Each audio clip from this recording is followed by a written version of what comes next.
आसली जगार रथ टाणिया ये मो घर ये पाखरे सब वर्ष आसू आम ये रथ टाणिया दधिवान ठाकुर को दर्शन करने आज भी टाणिलु।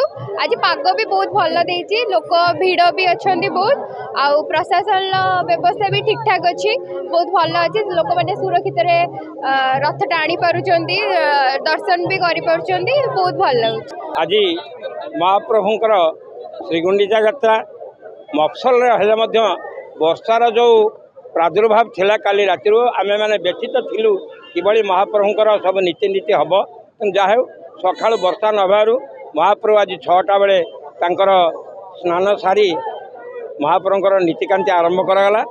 11:30 महाप्रभु नीति सारी सेना लगी है रथ को पहंडी करागला।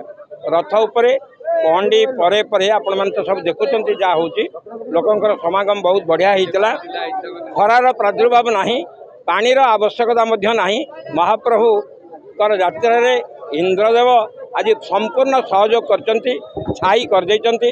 भक्त मान आसी पहुँची श्रृंखलार सहित महाप्रभु रथ उपरକୁ ଯିବା ପରେ रथ उपरे जो आमर विश्वकर्मा कैवर्त ये रथ चालना सहित संपर्क समस्त सेवक एवं राजमंत मान को पुष्पमाल्य श्रीपा आदि प्रदान करथिले। प्रदान कर सारा पर महाप्रभुंकर रथ चालना कार्य आईआईसी निश्चिंत कोहलींकर अध्यक्षतार आरंभ करा जायतिला।